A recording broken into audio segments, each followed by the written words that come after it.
Assalamualaikum warahmatullahi wabarakatuh. Alhamdulillahi rabbil alamin. Wassalatu wassalamu ala asyrafil anbiya'i wal mursalin wa ala alihi wa ashabihi ajma'in. Amma ba'du.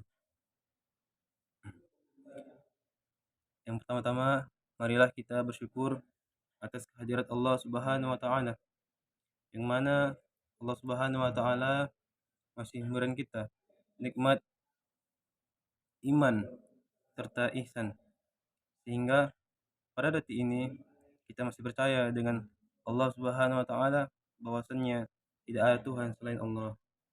Yang kedua, salawat dan salam marilah kita hadiahkan pada nabi kita, yakni Nabi Muhammad sallallahu alaihi wasallam, yang mana beliau telah merubah zaman dari zaman jahiliyah menuju zaman Islamiyah.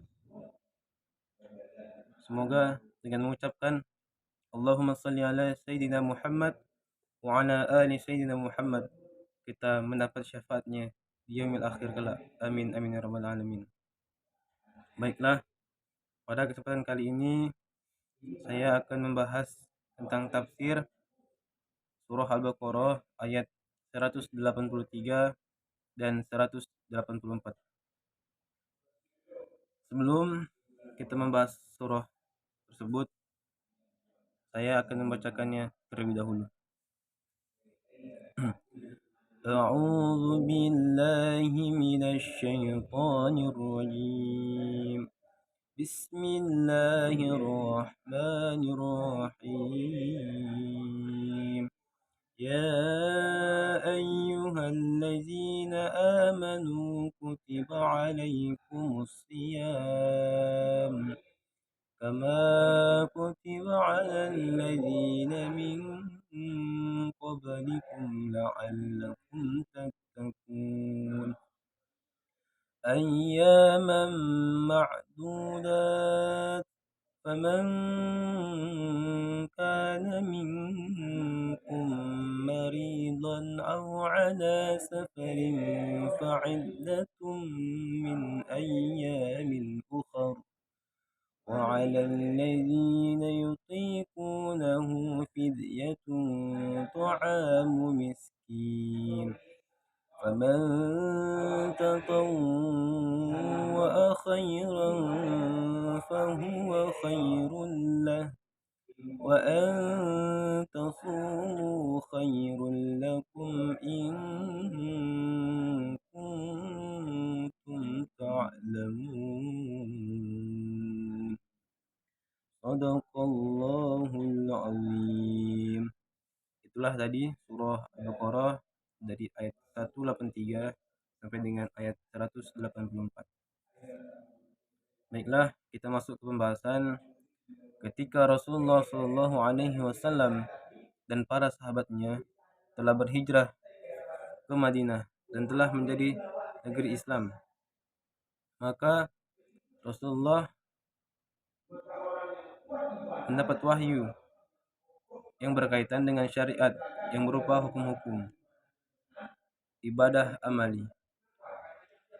Pada ketika itu turunlah ayat-ayat sebelumnya pada surah Al-Baqarah, dijelaskan tentang hukum kisos, wasiat, dan pengawasan Allah akan hal itu. Maka pada ayat ini Allah Ta'ala menjelaskan satu ibadah yang menjadikan seorang hamba tumbuh ketakwaan dan keimanannya, yaitu dengan menjalankan saum selama beberapa waktu, yaitu sebulan lamanya pada bulan Ramadan. Yang perintah ini turun pada tahun kedua Hijriah dari hijrahnya Nabi Muhammad SAW. Kemudian Allah berfirman, Ya ayyuhalladzina amanu kutiba alaikumus syiyam kama kutiba alal ladzina min qablikum la'allakum tattaqun. Ayyaman ma'dudat, faman kana minkum maridan aw ala safarin fa'iddatun min ayyamin ukhra, وعلى الذين يطيقونه فدية طعام مسكين، فمن تطوع خيرا فهو خير له، وأن تصوموا خير لكم إن كنتم تعلمون. Yang mana artinya, Wahai orang-orang yang beriman, diwajibkan atas kamu berpuasa, sebagaimana diwajibkan atas orang-orang sebelum kamu, agar kamu bertakwa, yaitu dalam beberapa hari tertentu. Maka barang siapa di antara kamu ada yang sakit atau dalam perjalanan, maka wajiblah baginya berpuasa sebanyak hari yang ditinggalkan pada hari-hari yang lain. Dan diwajibkan bagi orang-orang yang berat menjalankannya, jika mereka tidak berpuasa, maka mereka harus membayar fidyah, yaitu memberi makan seorang miskin. Barang siapa dengan kerelaan hati mengerjakan kebajikan, maka itulah yang lebih baik baginya. Dan berpuasa lebih baik bagi kamu jika kamu mengetahui. Quran Surah Al-Baqarah ayat 183 hingga 84. Tafsiran dari ayat 183 yaitu Ibnu Katsir rahimahullah berkata ketika mentafsirkan ayat ini, Allah Subhanahu wa taala berfirman mengajak bicara umat ini dan memerintahkan kepada mereka untuk berpuasa. Puasa berarti menahan diri dari makan, minum, dan menggauli istri dengan niat ikhlas karena Allah Azza wa Jalla. Karena di dalamnya terdapat pembersihan, pensucian, dan pemurnian jiwa dari pengaruh-pengaruh buruk dan akhlak-akhlak yang tercela. Syekh As-Sa'di rahimahullah berkata, Allah Ta'ala mengabarkan tentang segala yang dikaruniakan kepada hamba-hambanya dengan cara mewajibkan atas mereka berpuasa, sebagaimana Allah Ta'ala telah mewajibkan puasa itu atas umat-umat terdahulu. Karena puasa itu termasuk di antara syariat dan perintah yang mengandung kemaslahatan bagi makhluk di setiap zaman. Berpuasa juga menambah semangat bagi umat, yaitu dengan berlomba-lomba dengan umat yang lain dalam menyempurnakan amal perbuatan dan bersegera menuju kepada kebiasaan-kebiasaan yang baik. Dan puasa itu juga bukanlah suatu perkara yang sulit yang merupakan, tetapi puasa itu adalah merupakan keistimewaan bagi kalian. Kemudian Allah Subhanahu wa taala menyebutkan hikmah disyariatkan yang berpuasa, seraya berfirman, la'allakum tattaqun, agar kamu bertakwa. Karena sesungguhnya puasa itu merupakan salah satu faktor penyebab ketakwaan, karena berpuasa adalah merealisasikan perintah Allah dan menjauhi larangannya. Dan di antara gambaran yang meliputi ketakwaan dalam berpuasa itu adalah bahwasannya orang yang berpuasa akan meninggalkan apa-apa yang diharamkan oleh Allah Subhanahu wa taala, seperti makan, minum, melakukan jima, yaitu berhubungan antara suami dan istri, dan semacamnya, yang sangat diinginkan oleh nafsunya, dengan maksud mendekatkan diri kepada Allah Subhanahu wa taala seraya mengharapkan pahala dalam meninggalkan hal-hal tersebut. Inilah hal yang merupakan ketakwaan, diantaranya juga sebagai gambaran bahwasannya orang yang berpuasa itu melatih dirinya dengan selalu merasa diwasi oleh Allah Subhanahu wa taala, maka meninggalkan apa yang diinginkan oleh nafsunya, padahal dia mampu melakukannya karena dia tahu bahwasanya Allah Subhanahu wa taala melihat. Gambaran lain dalam puasa adalah bahwasannya puasa itu mempersempit gerakan setan karena setan itu selalu berjalan dalam tubuh manusia seperti jalannya darah. Pengaruhnya dalam meminimkan kemaksiatan, diantaranya juga bahwasannya seorang yang berpuasa biasanya akan bertambah ketakwaannya. Sedang ketaatan itu adalah gambaran dari ketakwaan. Yang lainnya lagi adalah bahwa orang yang kaya bila merasakan susahnya kelaparan, pastilah ia menghibur kaum miskin. Dan ini pun dari gambaran ketakwaan tersebut. Jadi ketika orang kaya berpuasa, maka dia akan merasakan bagaimana orang miskin yang tidak makan seharian. Itulah fadilah dari berpuasa. Kemudian tafsir dari ayat 184, yaitu ketika Allah Subhanahu wa taala menyebutkan kewajiban puasa bagi mereka, dia menggambarkan bahwasannya puasa hanya pada hari-hari tertentu atau sedikit sekali dengan sangat mudah. Kemudian Allah Subhanahu wa taala memudahkan puasa itu dengan kemudahan lainnya, yaitu Allah berfirman, "Faman kana minkum maridan aw ala safarin fa'iddatun min ayyamin ukhra." Maka barang siapa di antara kamu yang sakit atau dalam perjalanan, lalu ia berbuka, maka wajiblah baginya berpuasa banyak hari yang digantikan, hari yang ditinggalkan itu di hari-hari yang lain. Pada umumnya, hal itu karena adanya kesulitan sehingga Allah memberikan kemudahan bagi keduanya untuk berbuka.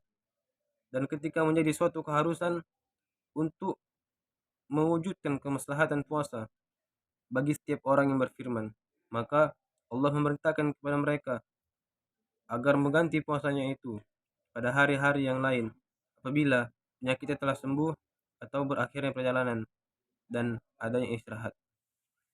Jadi ketika orang yang sakit atau orang yang sedang dalam perjalanan jauh, maka ia boleh berbuka.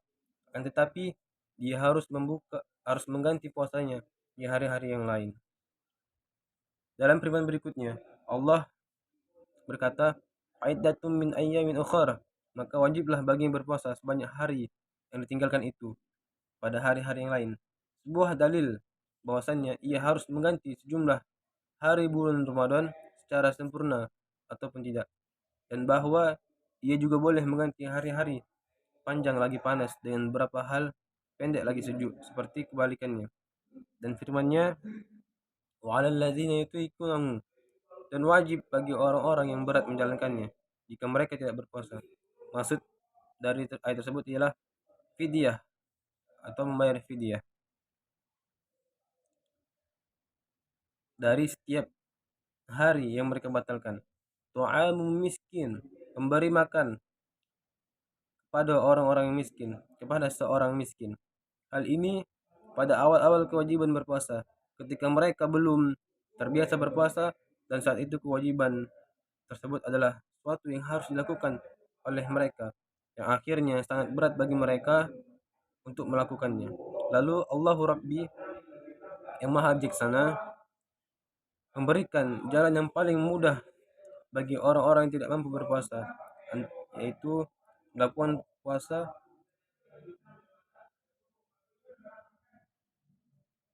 Itulah yang paling baik dan utama, atau memberi makan. Oleh karena itu, Allah berfirman, "Wa antasumu khairul lakum." Dan berpuasa lebih baik bagimu. Kemudian setelah itu Allah menjadikan puasa itu harus dilakukan oleh orang yang mampu, sedangkan orang yang tidak mampu boleh berbuka lalu menggantinya pada hari-hari yang lain. Dan pendapat lain berbunyi, dan orang-orang yang tidak mampu yaitu terbebani dan merasa sangat berat sekali untuk melaksanakannya, seperti orang tua yang renta, maka dia harus membayar fidyah untuk tiap hari kepada seorang miskin. Dan inilah yang benar. Pelajaran dari ayat tersebut yang dapat kita ambil adalah saum, yaitu puasa, dapat membina tumbuhnya ketakwaan pada diri seorang mukmin. Puasa juga dapat menghapuskan dosa-dosa, sebagaimana dalam hadis Rasulullah SAW bersabda, "Barang siapa yang berpuasa pada bulan Ramadan dengan keimanan dan mengharap pahala dari Allah Subhanahu wa taala, maka baginya akan diampuni dosa-dosa yang telah lalu."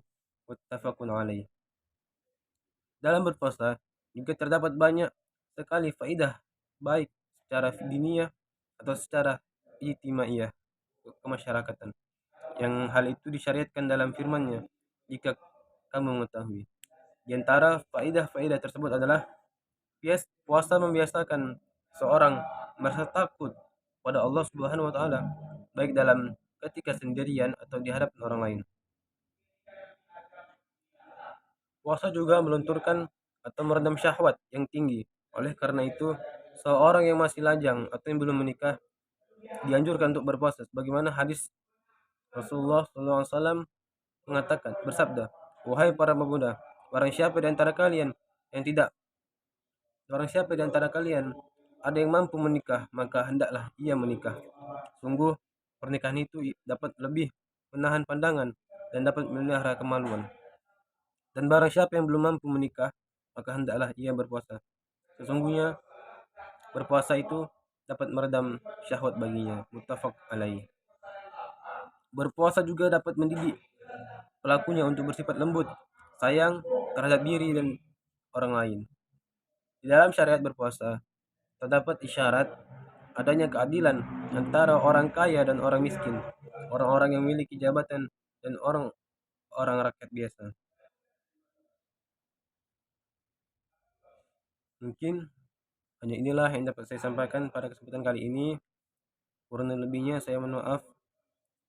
Billahi taufiq wal hidayah. Wassalamualaikum warahmatullahi wabarakatuh.